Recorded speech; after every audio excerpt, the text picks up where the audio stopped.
부르십니다. 그런데 이때 모세를 부를 때에, 사명을 줄 때의 나이가 몇 살입니까? 80살입니다. 자, 모세가 나이 40세에 애굽의 왕자로 있었습니다. 그 당시 최고의 강대국이 바로 애굽 아니겠어요? 그러면 하나님이 애굽에서 이스라엘 백성들을 출애굽시키려면 힘도 있고 능력도 있고 권력도 있는 그때 모세를 쓰시지, 이제 그냥 양치고 있는 모세를 부르신다는 거죠. 여러분 같으면 어느 때에 사람을 사용해야 된다고 생각하십니까? 하나님은 이 모세의 부르심을 통해서 무엇을 말하고 있나요? 인간의 잘 나가는 능력이 하나님은 필요치 않습니다. 그렇다고 우리의 능력, 우리의 어떤 준비를 하는 것이 필요치 않다는 말은 아니죠. 하나님이 하시는 거지 모세가 하는 것이 아니라는 거예요. 그러면 하나님은 미디안 광야의 40년 동안 모세에게 무엇을 하셨을까요? 순종의 훈련을 하셨습니다. 그 말은 다른 말로 하면 자기 중심성을 내려놓는 훈련을 하신 겁니다. 모세의 어떤 의지와 힘과 능력이 아니라 하나님 앞에서 철저히 자기를 내려놓는, 자기 중심성을 내려놓고 나를 따르라는 거죠. 여러분, 하나님의 말씀에 순종한다는 것은 바로 자기 중심성을 내려놓는 겁니다. 내가 모든 것을 주도하고 내 뜻대로 이루어지기를 원하는데 어떻게 하나님 말씀에 순종할 수 있습니까? 다시 얘기하면 하나님 말씀에 불순종한다는 얘기는 나는 믿음이 없다는 얘기와 별반 다를 바가 없는 거예요. 나는 예수님 믿지만 그냥 내가 원하는 대로 살아가겠습니다. 바로 그런 얘기입니다. 그러니까 순종의 문제는 그러기에 간단한 문제가 아니라는 거죠. 자, 하나님이 그리고 나서 이제 80세 된 그 모세를 이제 또 이어서 말씀하시죠. 뭐라고 말씀하셨냐면 출애굽기 3장 5절입니다. 하나님이 이르시되 이리로 가까이 오지 말라. 내가 선 곳은 거룩한 땅이니 내 발에서 신을 벗으라. 하나님 모세에게 뭐를 벗으라고 얘기하세요? 신을 벗으라는 거예요. 여러분 지금 여러분의 신을 벗으면 발꼬락내만 납니다. 그러면 신을 벗으라는 얘기는 무슨 말입니까? 이 말의 의미는 너의 권리를 포기하라는 거예요. 너 자신의 권리를 포기하라는 거죠. 철저히 내 뜻에 순종하라는 겁니다. 다시 말합니다. 내 발에 신을 벗으라는 얘기는, 권리를 포기하라는 얘기는 너의 중심성, 자기 중심성을 내려놓으라는 거죠. 예수를 믿고 나서도 여전히 내 중심적으로 신앙생활을 하려고 한다는 거죠. 이런 모세가 하나님께서 이제 이스라엘 백성들에게 물을 주시죠. 자, 반석을 명해서 물이 나오도록 하라고 말씀하세요. 근데 모세는 어떻게 합니까? 반석을 2번을 치죠. 하나님 말씀에 불순종합니다. 어떤 일이 벌어졌나요? 그는 이 일로 말미암아 가나안 땅에, 약속의 땅에 못 들어가게 됩니다. 자, 여기에서 모세의 문제는 무엇입니까? 자기 중심성을 내려놓지 못했다는 거예요. 하나님이 말씀하면 그냥 말한 대로 명령하면 되지, 자기 생각대로 내려치는 거죠. 여러분, 모세가 그렇다면 오늘 우리의 삶도 어떨까요? 끊임없이 지난주 설교를 들을 때만 해도 그래, 이제 내 중심적으로 살지 말고 하나님 뜻 가운데 하나님 중심대로 살아가야지, 그렇게 하고 또 내 중심대로 살아가고 있지는 않습니까? 죄가 뭐라고 얘기했습니까? 근원적인 죄는 바로 자기 중심성이라고 그랬어요. 그리고 그 근원적인 죄에서 파생되는 죄가 죄악들입니다. 그러니까 모두가 다 죄인이겠죠. 자, 그런데 예수 안 믿는 분들도 그렇게 말할 수 있어요. 나는 아담의 죄 인정 안 할 거야, 나와 상관이 없어라고 말할지 모르겠어요. 자, 그런데 이 세상에서 죄 안 짓는 사람 있나요? 어떻게 평생 거짓말 한 번 안 해본 분 계세요? 남에게 아픈 말, 가슴에 대목 받는 말 우리도 하잖아요. 지난 한 주간도 우리는 그런 죄를 짓지 않습니까? 그렇게 보면 죄에서 자유로울 사람은 한 사람도 없죠. 자, 요한복음 19장 9절입니다. 죄에 대하여 하면 그들이 나를 믿지 아니하며. 뭐가 죄라고요? 근원적인 죄는 죄악들 이전에 예수님을 믿지 않는 거.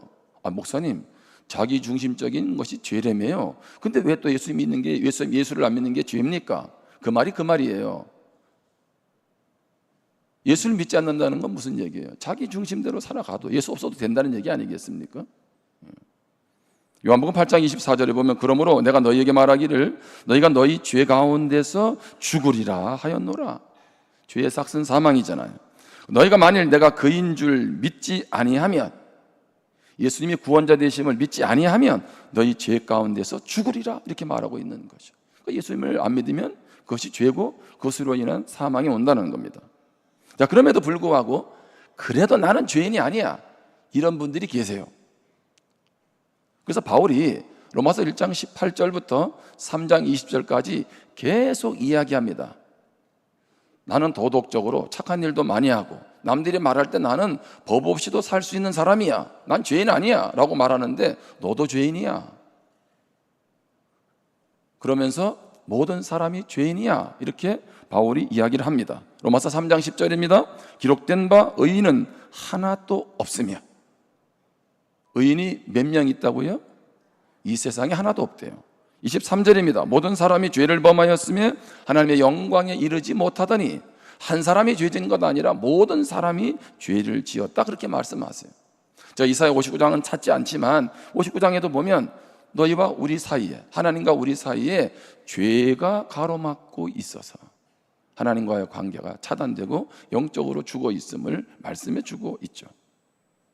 그러면 사람들은 왜 죄를 지을까요? 한번 따라 합시다. 즐거워서 짓는다. 왜 대답을 안 하세요?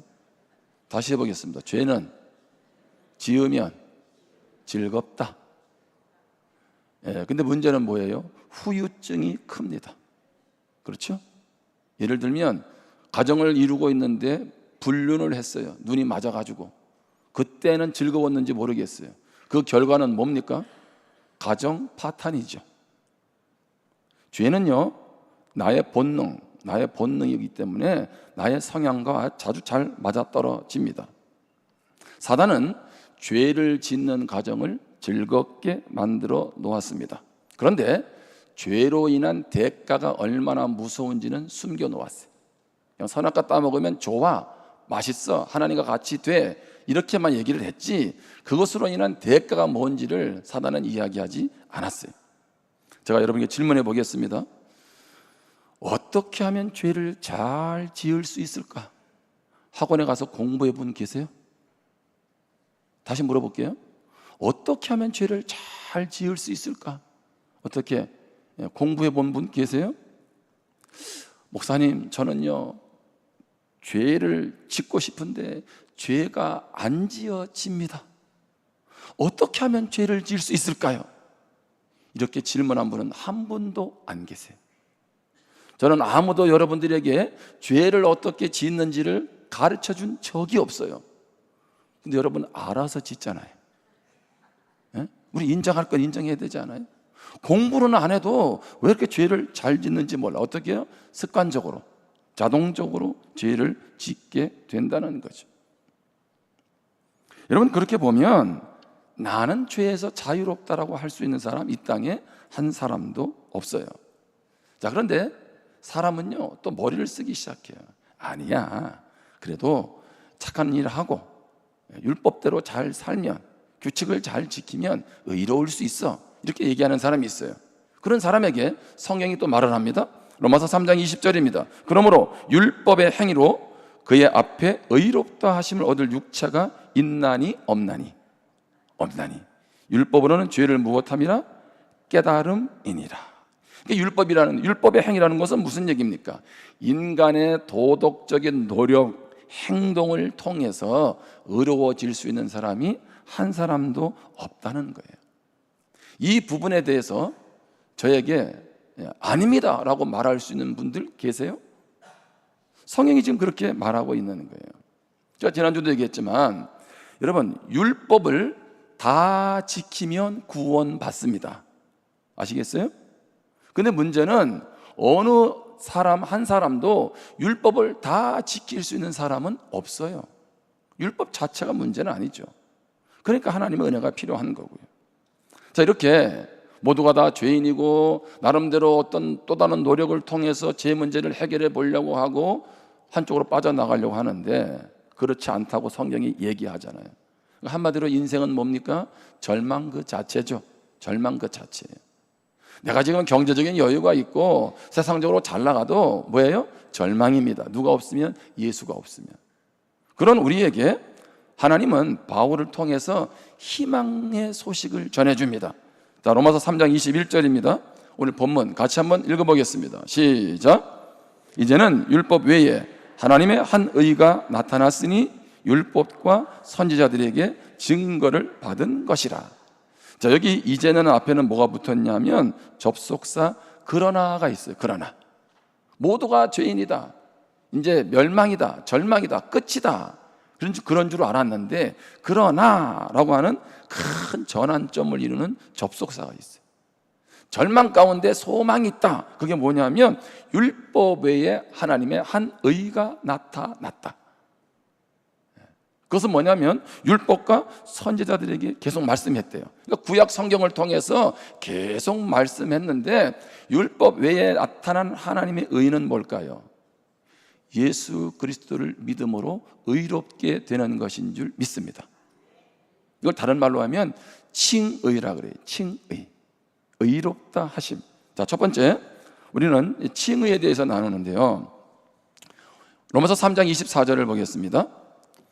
그리스도 예수 안에 있는 속량으로 말미암아 하나님의 은혜로 값없이 의롭다 하심을 얻은 자 되었느니라. 자, 오늘 이 말씀이 계속 나오게 될 텐데 여기 보면 제일 중요한 단어가 뭐냐면 다 중요한데요. 여기 의롭다 하심이 있죠. 의롭다 하심. 칭의라는 것은 의롭다고 칭하는 거예요. 그게 칭의입니다. 그래서 여기 로마서 3장 24절에 값없이 의롭다 하심, 이게 뭐예요? 칭의입니다. 칭의. 자, 그러면 하나님께서 너는 의롭다라고 선포하는 거예요. 자, 이 칭의라는 단어는 한번 따라해 보실래요? 법률적인 용어. 이걸 기억하셔야 돼요. 이 법률적인 용어라는 게 뭐냐면 이제 죄인이 자기 죄를 지어 가지고 이제 판사 앞에 이제 서게 됐어요. 이제 판사가 얘기를 하는데 뭐라고 얘기하냐면 이제 변호사가 막 얘기를 하고 그렇게 해가지고 검사는 아니다, 저 사람은 지금 한 10년형은 받아야 된다, 이런 죄질이 있다, 그렇게 했는데 판사가 뭐라 그랬냐면 무죄, 그렇게 얘기했어요. 여러분, 그러면 이 사람은 무죄입니까 유죄입니까? 아니, 저거 내가 봐도 저놈 죄인인데, 근데 판사가 뭐라 그랬다고요? 무죄. 그러면 물으면 죄가 없는 거예요. 근데 나는 죄 안 졌어요. 예. 그런데도 불구하고 어떻게 변호사도 잘못 써가지고 아무튼 유죄라고 판사가 쾅쾅쾅 때렸어요. 그러면 나는 감옥 가야 돼요, 아니면은 무죄입니까? 물어보라만 하죠. 이게 그런 얘기예요. 여러분, 예수를 믿었어요. 근데 여러분들 지금 죄 지어요, 안 지어요? 죄 짓잖아요. 그럼 나를 보면은 의로워요, 안 의로워요? 안 의로워. 의롭지 못해. 근데 누가 의롭다고 선포했어요? 하나님께서. 누구를 믿어서? 예수를 믿어 죄값을 지불했기에 의롭다라고 선포한 거예요. 그러면 의로운 거예요. 이 말은 의로웠는데 더 이상 죄를 안 짓는다, 그런 말이 아니죠. 그 다음에 죄를 지으면 하나님이 어떻게 하라 그랬어요? 회개하라고 했잖아요. 그래서 회개가 축복인 겁니다. 아멘? 여러분, 우리 스스로를 바라보면 하나님 앞에서 의로울 수 있는 사람이 누가 있습니까? 한 사람도 없다고 했는데, 그런데 하나님이 그 십자가의 은혜, 그 구원의 은혜로 우리 죄값을 지불해 주심으로 너는 이제 그분을 믿으니까 의롭다라고 칭해 주신 거죠.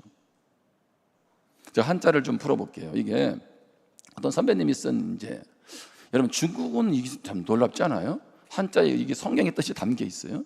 여기 의라는 말이 뭐냐면 오를 의잖아요. 근데 의는 어린 양과 또 밑에 뭐가 붙어 있어요? 요즘 젊은 세대는 좀 한자가 좀 익숙지 않잖아요. 자, 그럼 이 뜻은 뭡니까? 가만히 내버려둬 보세요. 자, 예수님을 내가 믿을 때 무엇해진다? 의로워진다는 거죠. 어린 양 대신 예수님이 십자가에서 죽으심으로 피를 흘리셨잖아요. 그렇죠? 그래서 내가 그 예수님을 믿으면 죄 사함 받고 무엇이 됩니까? 의로워져요. 나는 이 한자를 분명히 예수 믿는 사람이 만들었다고 보지는 않는데, 예? 이런 뜻이 담겨져 있어요. 자, 그런데 이것을 조금 더 한번 설명해 보면 이런 얘기죠. 자, 의롭게 된다는 얘기는 어린 양 밑에 내가 있어요? 어린 양 위에가 있어요? 예, 무슨 얘기입니까? 내 인생의 중심이 누가 되는 거예요? 예수님이 되는 거죠. 자기 중심성이 예수님 밑에 있는 거예요. 아멘? 그런데 어린 양 위에 누가 올라가면, 내가 올라가면, 따라합시다, 속 뒤집어지는 일이다. 이게 뒤집어지는 일이에요. 이게 여러분의 인생이 완전히 뒤집어지는 거예요. 그런데 오늘날 많은 그리스도인들이 어린 양의 피로 제사함을 받았는데 다 어디 가 있어요? 예수님 머리 꼭대기에 가 있어요. 여러분, 그러니까 교회가 이게 말이 많고 교회가 복잡해지는 거예요. 언제는 예수님 은혜 그렇게 해놓고는 언제는 뭐예요? 항상 내가 머리에 가 있지. 여러분, 내가 머리에 가 있는데 가정인들 평안할 것이며 사랑 관계가 제대로 되겠습니까? 그렇다면 여러분, 이 칭의를 이해할 때 세 가지를 오늘 본문에서 살피는데, 첫 번째는 칭의는 차별이 없습니다. 자, 바울 사도는요, 유대인은 율법으로 정죄를 받고 있다 그랬어요. 그런데 자, 그러면 유대인 외의 사람들은 어떻게 자기가 죄인 것을 아나요? 하나님은 예수를 믿지 않든지 그 마음 가운데 양심을 두셨어요. 여러분, 죄 지었는데 아무렇지 않은 분 계세요? 그런 분은 지난번 말씀에 의하면 내버려 두십니다. 그럴 수 없어요. 여러분, 죄를 짓기 전에도 그렇고 짓고 나서도 마음에 뭐가 있어요? 찔리잖아요. 안 그러세요? 여러분, 어릴 때 죄 짓고 나면 엄마 아빠 알아채요, 못 채요? 알아채요. 근데 문제는 뭐냐면, 어른들의 문제는 뭐냐면 죄를 지어도 표정 변화가 없어. 한번 따라하겠습니다. 정말 무서운 분입니다. 예?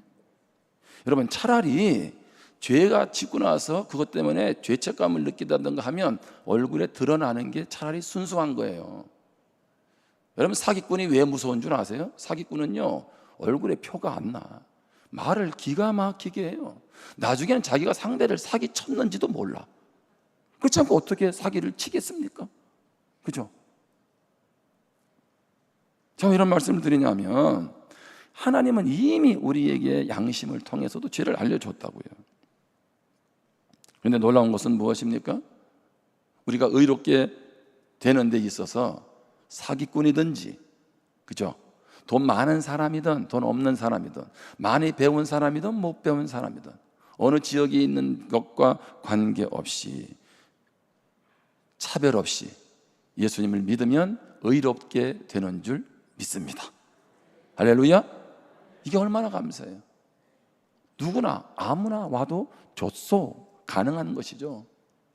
두 번째로, 칭의는 전적으로 값없는 은혜입니다. 오늘 본문 24절에 보면 그리스도 예수 안에 있는 속량으로 말미암아 하나님의 은혜로 값없이 의롭다 하심을 얻은 자 되었느니라. 여기서 두 가지 단어를 살피는데, 하나는 속량입니다. 또 하나는 은혜입니다. 자, 이 속량이라는 단어는 다른 말로 하면 구속이에요. 구속. 우리가 구속, 곧 제사함을 받았다, 같은 말인데, 자, 칭의라는 말은 법적 용어예요. 법적에서 선포하는 단어라면, 속량이라는 단어는 시장에서 사용하는 단어입니다. 시장에서 과거에 이제 노예에게 자유를 줄 때에 그 노예 주인에게 값을 주는 거예요. 값을 주고 노예를 사서 이제 자유를 주는 거죠. 그냥 자유를 줄 수는 없어요. 노예 값을 지불해야 되는 거죠. 다시 말하면 구속이라는 말, 속량이라는 말은 뭐예요? 예수님이 우리 죄 값을 십자가에서 죽으심으로 지불해 주신 줄 믿습니다. 그러니까 분명한 것은, 그래서 속량, 구속해 주시는 거예요. 또 다른 말로 이것을 은혜라고 합니다. 자, 우리가 값없이 우리가 구원받은 것에 대해서 말할 때, 은혜라는 말은 뭐냐면 받을 자격이나 공로가 없는데도 불구하고 주어지는 선물이에요. 그러니까 나는 자격이 없어요. 근데 나에게 주어진 선물이란 얘기예요. 그래서 은혜는 갚을래야 갚을 수 없다, 그런 말을 우리가 사용하잖아요.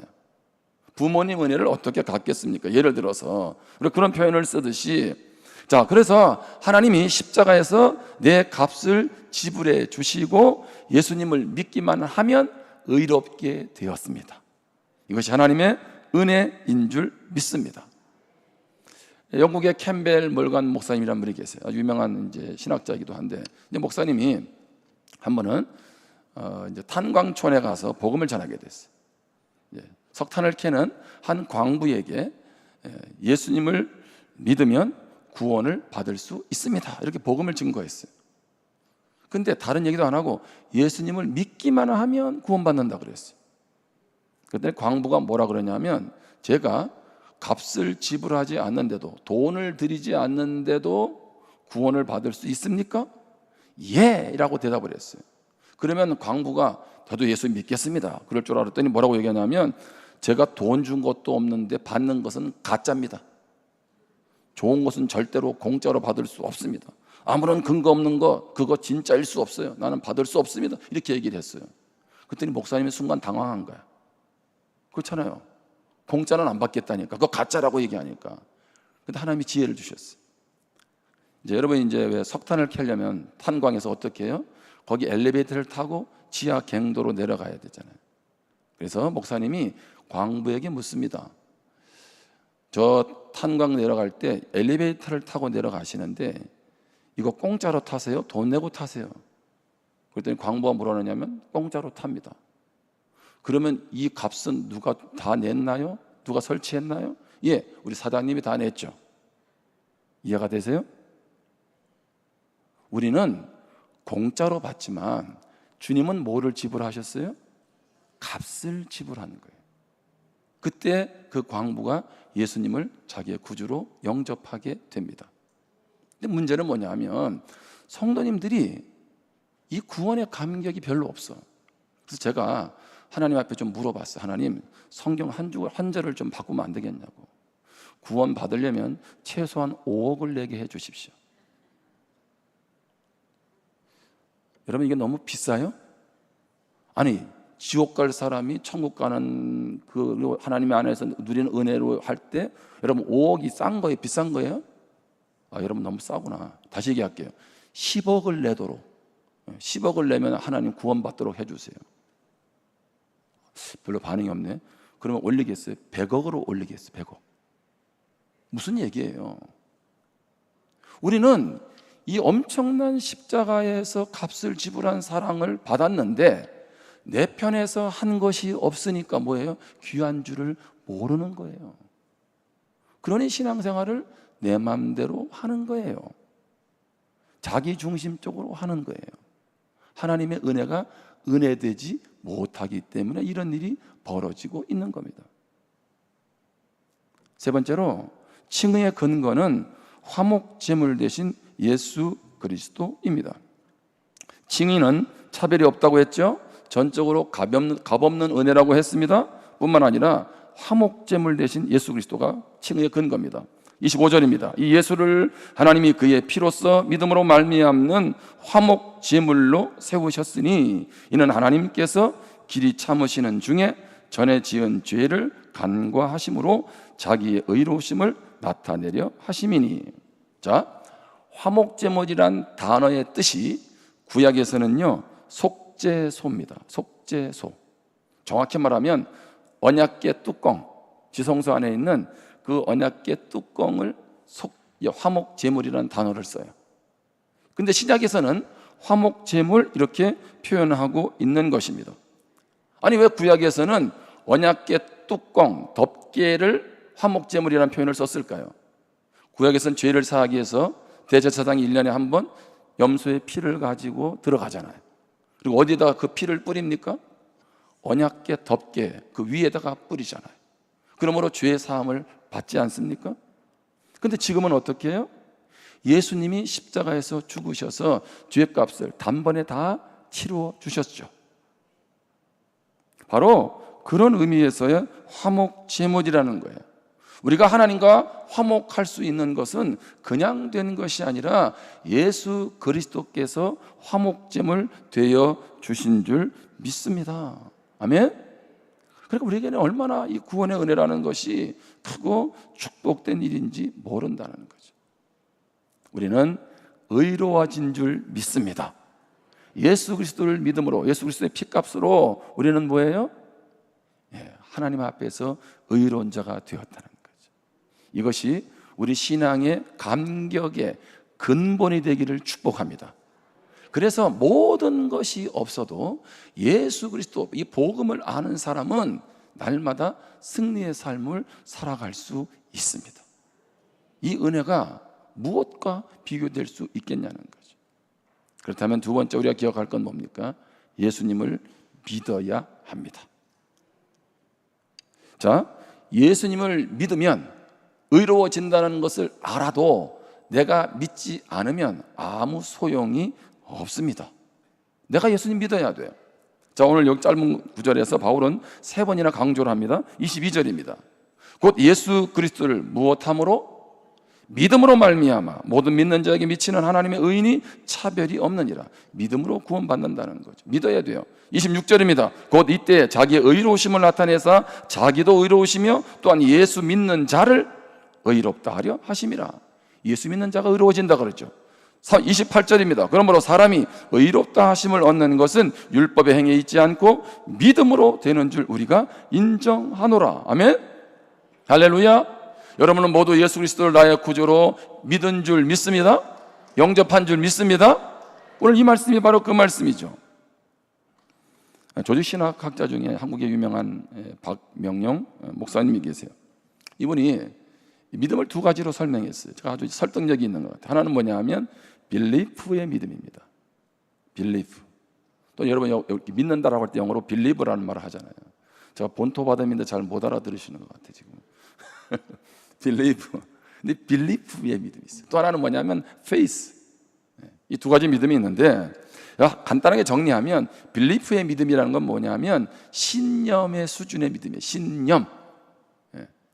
신념은 때에 따라 바뀌어질 수 있잖아요. 나도 이제 예수님을 믿었어요. 그런데 누가 나한테 전도를 해. 알고 봤더니 신천지야. 또 여호와, 요즘 구원파, 예수 믿고 구원 받으면 더 이상 회개할 필요가 없어. 이렇게 말하는 거죠. 기가 막힌 얘기 아니에요? 그러니까 거기 쏙 넘어가는 거지. 이게 왜 이런 일이 벌어질까요? 이게 신념적인 믿음이기 때문에 그런 거예요. 이런 걸 단순한 믿음, 그렇게 표현하고 있는 겁니다. 예를 들면 학교에 갔어요.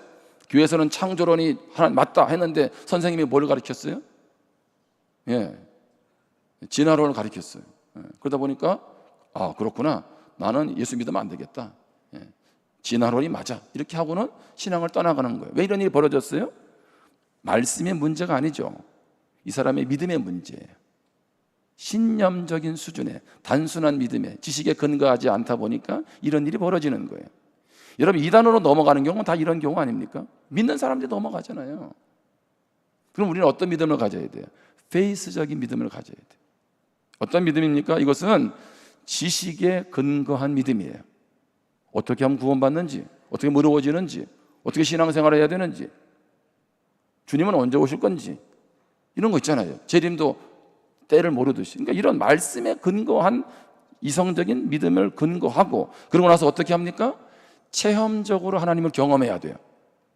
그럴 때 그것이 진정한 믿음이 되는 것입니다. 그럼 한번 물어보겠습니다. 여러분은 어떻게 belief의 믿음이세요? 아니면 faith의 믿음이세요? 여러분 중국 말 중에 차부도라는 말이 있어요. 차부도. 이건 뭐냐면 비슷하지만 다르다 그런 뜻입니다. 건물은 지었어요. 겉으로 볼 때는 아주 잘 지었어요. 근데 들어가 보면 뭐예요? 디테일이 떨어지는 거예요. 마치 무엇과 같아요? 아마추어하고 프로, 바로 그런 차이잖아요. 똑같이 축구 선수예요. 내가 볼 때는 다 똑같이 잘하는 것 같아. 근데 아마추어하고 프로는 뭐예요? 디테일이 다른 거죠. 똑같이 드리블을 해도, 똑같이 슛을 해도 아마추어는 1cm가 빗나갔는데 프로가 찼는데 어떻게 했어요? 1cm 안으로 들어가서 골인 되는 거예요. 신앙은 잘 몰라요. 저 사람이 믿음이 좋은지 안 좋은지. 그런데 엄청난 차이가 있어요. 요한상은 모르지만. 여러분, 도마도 예수님과 3년 동안 동행하잖아요. 3년 6개월. 자, 동행하는데 그 부활의 주님을 만나고 나서 뭐라고 얘기합니까? 28절입니다. 요한복음 20장 28절에 도마가 대답하여 이르되 나의 주님이시요 나의 하나님이시니이다. 아멘. 도마가 뭐 예수님을 뭐 하루 이틀 만났나요? 그런데 부활의 주님을 만나고 나서 나의 주님, 나의 하나님입니다. 이게 바로 페이스 믿음이에요. 요즘 이제 하나님 경험한 사람 하잖아요. 이제 한 주 남았어, 한 주. 근데 이번에 아무튼 하경삼이 참 하면서 많은 하나님 은혜를 주세요. 한 자매가 건강검진을 갔는데 담낭에 용종이 있다는 게 발견됐어요. 그러니까 몇 년 동안 추적을 했는데 계속 검사를 받았어요. 몇 년 동안 계속 자라나게 되었습니다. 그러니까 자라나는 속도를 봐서 이제 다음에 검진을 오게 되면 수술을 해야 된다고, 수술 날짜를 잡아야 될 것 같다라고 얘기했어요. 그 의사가 뭐라고 얘기하냐면 담낭에 있는 이 용종은 절대 사라지지는 않는데요. 크기는 뭐 달라질 수 있겠지만. 그래서 이제 자매가 이제 셀 식구들하고 이렇게 자녀들 셀 식구들 뭐 기도 제목 있잖아요. 같이 막 기도를 하다가 자기 질병이 떠오른 거야. 그래가지고 기도를 한 거지. 하나님, 저도 좀 하나님이 기적적으로 좀 치료해 주시면 안 되겠냐고. 그래가지고 자기 담낭에다 손을 얹고 이렇게 계속 이렇게 문지르면서 기도했대. 이게 이제 수년간 지속된 거잖아요. 기도를 했대. 근데 지난 주일에 이제 담낭 이제 수술을 하기 위해서 병원을 가게 된 거예요. 이제 수술 날짜를 잡아야 되잖아요. 근데 의사가 뭐라고 그러냐면 깨끗해졌다는 거예요. 예? 담낭에, 예. 그 의사도 놀라는 거 아니겠어요? 그래 내가 물어봤더니 그때 의사나 지금 의사나 똑같대요. 제3의 의사가 아니고, 지난번에는 종양도 커지고 거기에 부유물도 있고 또 상태가 안 좋았는데 부유물도 깨끗해지고, 예? 종양은 딱 사라지고. 자매가 이렇게 고백을 하는 거예요. 셀 가운데 기도 제목을 나누고 중보기도 할 때 하나님의 일하심을 경험하게 됐다는 거예요. 두 번째는 눈에 보이는 현상, 세상의 지혜에 의지했던 자신을 돌아보게 되고 이제는 전능하신 하나님을 전적으로 의지해야 되겠구나, 이렇게 결단했다는 거예요. 자, 우리는 빌리브의 믿음이 아니라 페이스의 믿음이에요. 그렇죠? 살아계신 하나님을 믿어요. 그러면 이 자매만의 간증이 돼야 되나요? 아니죠. 우리 교회는요, 매주 간증이 일어나야 돼요. 꼭 병을 안 놔도 돼요. 아멘? 우리가 살아계신 하나님을 믿는데 살아계신 하나님이 우리 가운데 일하심이 없다는 거, 이건 넌센스 아닌가요? 그러면 하나님이 살아계시지 않던지 우리가 지금 잘못 믿고 있던지 둘 중에 하나 아니겠습니까? 오늘 이 말씀이 깨달아지는 은혜가 있기를 축복합니다.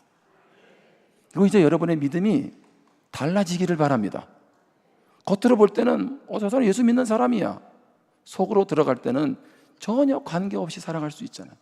그런 믿음이 아니라 말씀에 근거해서 또 그 하나님이 내 삶에 실제로 살아 역사하는 하나님으로 경험될 수 있기를 바랍니다. 그래서 이런 하나님을 내가 만나야 어떤 일이 벌어져요? 복음을 전하게 되는 거예요. 로마서 3장 29절에 보면 하나님은 다만 유대인의 하나님이시냐, 또한 이방인의 하나님은 아니시냐, 진실로 이방인의 하나님도 되시느니라. 아멘. 기억하십시오. 하나님은 부산 침례교회 성도들만의 하나님이시냐? 아니라는 거예요. 또한 안락동, 동래구, 부산, 열방의 하나님은 아니시냐? 진실로 온 세계 모든 사람들의 하나님도 되시느니라. 믿으십니까? 행복축제가 스트레스가 되지 말고 내가 만난 하나님 너무 좋아서 그 하나님을 나누는 여러분이 되기를 주님의 이름으로 축원합니다. 기도하겠습니다. 이 시간 기도할